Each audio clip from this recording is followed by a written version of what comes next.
Every summer, the heart of the Great Lakes is witness to an extraordinary cultural phenomenon.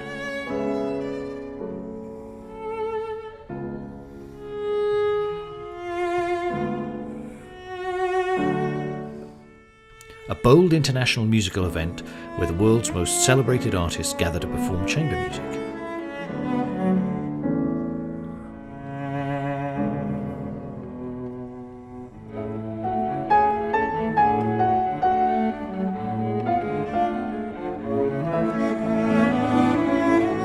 Their passion and artistry move us to collectively experience the fullest range and depth of emotion with every crescendo, turn of the page, and stroke of the bow. Chamber music at its best, fresh, dynamic, soul-stirring. The Great Lakes Chamber Music Festival, where great music comes to play.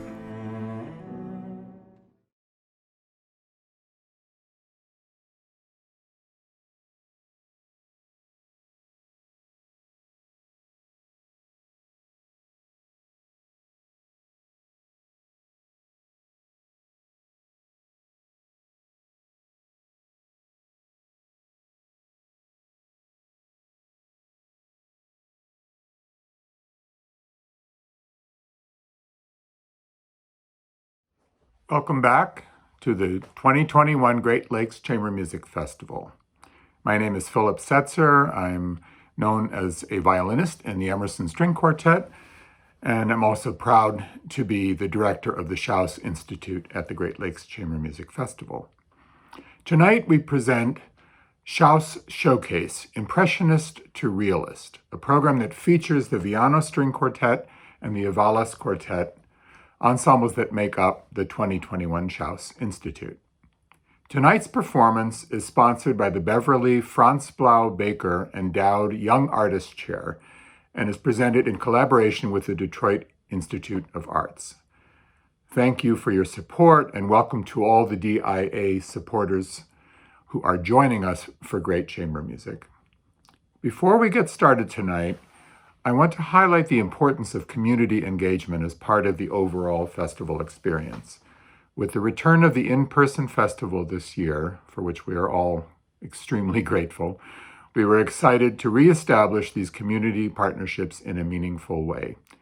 Here's festival board member and my dear friend and host when I stay, and my wife and I stay here in Detroit, Bridget Morin, to tell us more. Our goal for the festival is really to increase the number of collaborations and partnerships with diverse communities in our metropolitan area and beyond. And what we really want to do is have active, long-term relationships where it's a give and take between the community and our festival. First one we did was actually before the festival opened, and it was the Virago Quartet performing for medical students at Wayne State University. It was working to understand how communication and interaction is so important to music and to medicine. It's the second time we've done this, and it was a fabulous experience for everybody who attended. The second series of events we did were 2 concerts in Detroit area. The first one was at St. Matthew and St. Joseph, and that was open and performed outdoors by members of the Detroit Chamber Winds and Strings. And a beautiful day and a beautiful concert for anybody who wanted to attend.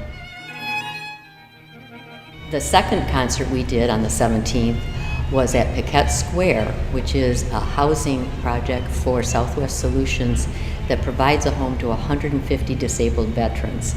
And we performed a private concert for those veterans. This is the second time we've done that one too, and both musicians and participants had a wonderful time. We performed, Ivalas Quartet performed and interacted with students from Accent Pontiac. We've had a long-term relationship with the students in Pontiac, and they actually learned to compose music and perform it. And the Ivalas Quartet has a strong mission to present to a diversity of students, so it was a great mission for all of them. As someone who's been involved in community engagement and diversity, equity, and inclusion and this festival for many years, what I see us as is a gift of music and talent and personal relationships with our broader community, and all of our collaborations allow us to grow from what was traditionally a very Eurocentric kind of music to broader kinds of music and broader kinds of experiences in the community. Thank you, Bridget, and thanks to our festival musicians for being generous with their time and talents while in Southeast Michigan recently. We will open tonight's performance with the String Quartet No. 2 in F major, Opus 92 by Sergei Prokofiev. But first, I want to share the second part of an interview we showed you at the earlier Shouse Showcase concert. In this interview, members of the Viano String Quartet will provide their thoughts about the Prokofiev piece before we segue into the performance, which was recorded in the chapel at Temple Beth El on June 18th, 2021. This is some of our first live performances that we've had in over a year. It's, I think, our first live coachings that we've had since the pandemic began. And that combined with the absolutely incredible community here has just, it's been an amazing experience for us. A little backstory to it is that Prokofiev wrote this during World War II, and a couple months prior, the Russian government decided to identify a whole bunch of these prominent Russian artists and ship them off to far corners of Russia where they would be safely away from the war. And Prokofiev was sent to the Kabardinian Republic. And when he was there, a government official approached him and kind of hinted at him that, hey, there's no other classical musicians who have ever explored, there's no other classical composers who have explored the music of the region here. It's gone undiscovered until now. So, hey, if you wanted to take a look, take a listen, see if you want to include some of that in your work. And Prokofiev took that challenge up, and I believe this is one of the first pieces that he wrote that was inspired by the music of the region. So it combines this absolutely haunting, beautiful folk music with Prokofiev's traditional theatrical style. And it's an incredibly fun piece to play. I hope you enjoy.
I hope you enjoyed that performance of Sergei Prokofiev String Quartet No. 2, a piece that's very dear to my heart, and we haven't played it in a long time in the Emerson Quartet, and it was great to hear them play it so beautifully and so excited, with such excitement. I've had a number of questions about why these friends of mine are sitting up above my head and on either side of me, so I've been asked to mention something about the puppets and the carvings.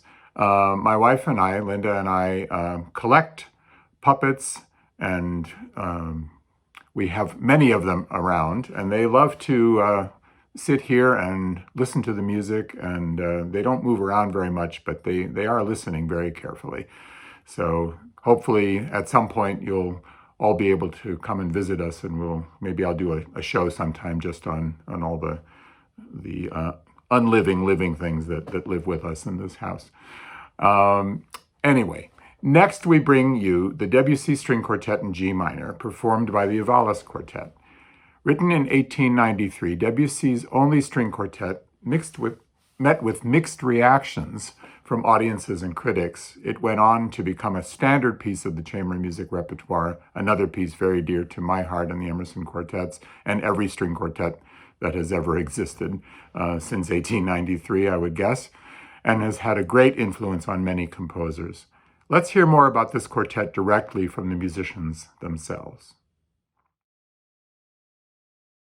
Hi, hello, my name is Amay McNulty. I play viola, and I grew up in Southern California. My name is Pedro Sanchez. I am the cellist at the Ivalas Quartet, and I'm from Caracas, Venezuela. My name is Tiani Butts. I am the second violinist of the Ivalas Quartet, and I am from Chesapeake, Virginia. I'm Ruben Cavetta. I'm the first violinist of the quartet, and I grew up in Des Moines, Iowa. Yeah, the Debussy is a piece that is very dear to me. I have played it many times through my life. And as a quartet together, I mean, we of course started working on it when with Tiani just a month and a half ago. And together with the Beethoven, which is a piece that requires so much power and so much, that German structure and strength. Debussy has been like a little breeze of air that hits us. And although it still has to be passionate, the way the Debussy is composed allows for such coloring of the music, and it has been a complete joy to get to know it with Tiani. The piece has 4 movements. The first movement is very strong and decisive, and it has you can also hear that whooshes of air throughout the movement. But it ends in a really big moment, really fast, 16 notes. The second movement is one of the most fun movements to play for string quartet. It's all pizzicato, and except, of course, the melody, and it's so much fun. It's so much fun to play. The third movement is the most beautiful movement, in my opinion, and I think maybe you guys can agree. It's, to me, maybe the most beautiful movement for string quartet ever written. And we have talked about it in many interpretations, and we came up with this story, with love story for the movement, where there's lots of nostalgia at the beginning, and there's a lot of very heartfelt emotions, and then the middle section is youth, and you start having memories of the past, and you're like, wow, and you can hear happy moments, you can hear very powerful moments, and then we come back with the pedal of the D natural clashing against the melody in D flat. It just creates this moment of realization of oh my gosh, we are not there anymore, and we miss those memories, but so we get to that bittersweet moment, and it's so beautiful, and it touches us when we play it. And I don't know what else I can say about that moment. It's just so beautiful. I'll just let the music speak. And for the fourth movement, it becomes a little bit more of a party towards the end, with some rhythms that I have joked have derived into more Latin American versions. We probably played too Latin American, this rhythm, ta ta ta ta ta ta ta ta. But it's a very exciting movement, very exciting piece. It has been a great pleasure to learn it with Tiani, and yeah, we hope everybody enjoys it.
It has been a pleasure being your host for tonight's Shouse showcase of the virtual Great Lakes Chamber Music Festival. Thank you for inviting me into your homes. And please join us Saturday night at 7 p.m. Eastern Time as Paul Watkins hosts closing night of the 2021 Great Lakes Chamber Music Festival. Pianist Alessio Bax and I will open the concert with the Mozart Violin Sonata in E minor K304. It's actually the Mozart Piano Sonata with violin, but don't tell Alessio that. The Ivalas Quartet will follow performing Strum by composer Jessie Montgomery, one of the most notable voices in today's classical music scene. She is the recipient of the Sphinx Medal of Excellence and the recently appointed composer in residence for the Chicago Symphony Orchestra. The concert will conclude with the Brahms Piano Quartet No. 1 in G minor, Opus 25, best known for its rousing finale, a fitting close to the 2021 festival. Until then, thank you for joining us, and good night.